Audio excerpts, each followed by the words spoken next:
Oi, gente, resolvi gravar esse vídeo aqui para vocês só para explicar melhor o slide, tá bom? Mas o slide tá acessível para vocês copiarem o conteúdo, certo? Nosso conteúdo é onda, som e luz. Vamos começar aqui com algumas curiosidades, né? Como os morcegos conseguem localizar o inseto mesmo enxergando tão mal? Como é formada uma imagem numa ultrassonografia? Porque quando uma ambulância se aproxima de nós com a sirene ligada, o som parece estar oscilando mais do que quando ela se afasta. Como o sonar, que é tão fundamental na navegação ou localização, funciona? Porque quando cai um raio, só ouvimos o trovão depois de certo tempo. Antes de responder essas perguntas, nós vamos conhecer alguns conceitos fundamentais sobre onda e som. Essa primeira parte vocês não copiam. Aqui, copia, tá?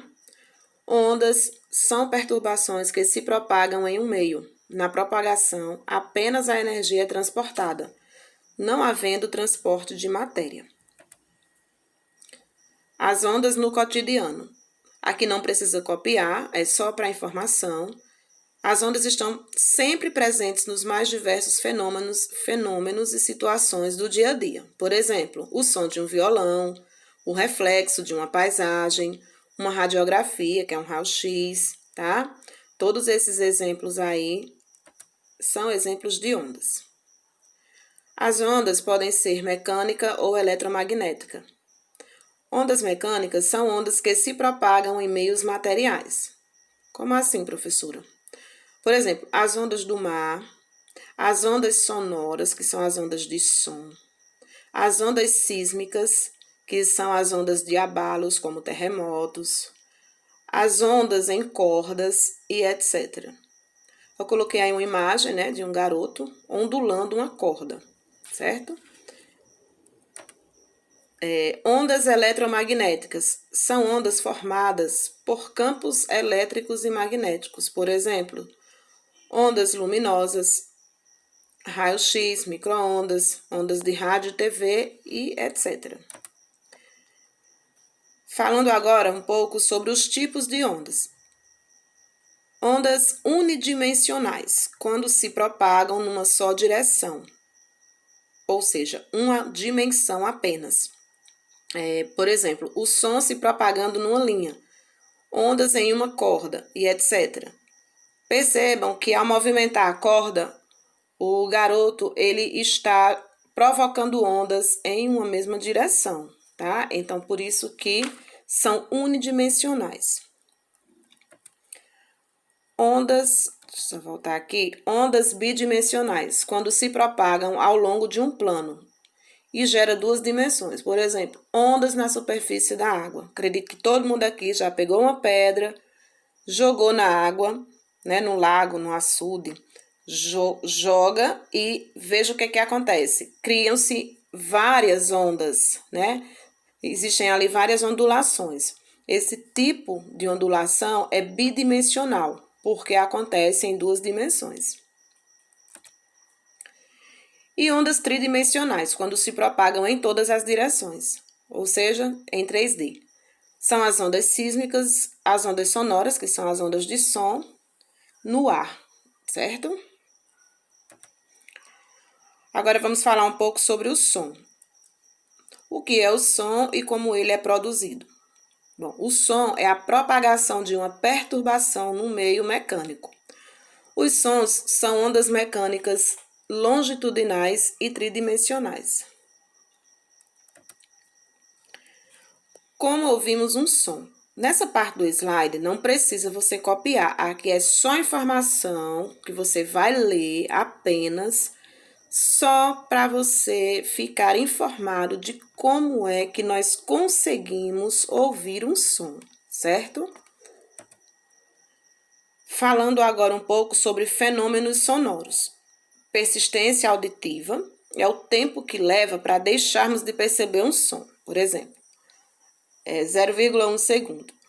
Quanto mais a gente se afasta do som, né, mais a gente vai deixando de perceber.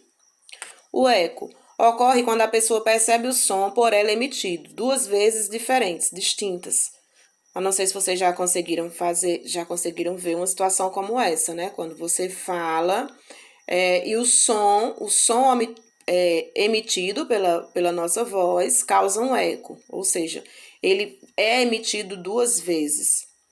E a reverberação. Em grandes salas fechadas ocorre o encontro do som com as paredes.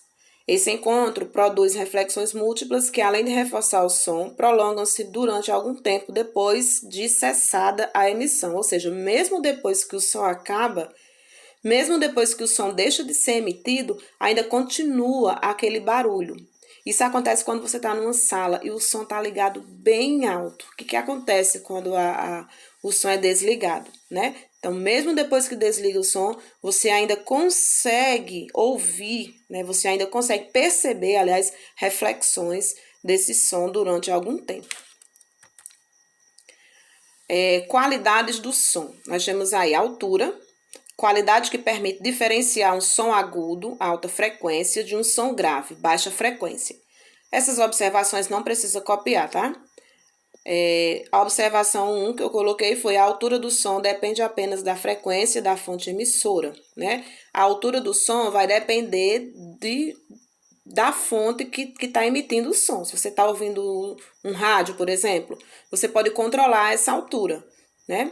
As notas musicais, observação 2. As notas musicais possuem alturas sonoras diferentes, isto é, cada nota possui uma frequência característica, certo? O timbre do som é a qualidade que permite diferenciar duas ondas sonoras de mesma altura e mesma intensidade emitidas por fontes diferentes. É o que nós chamamos de identidade do som.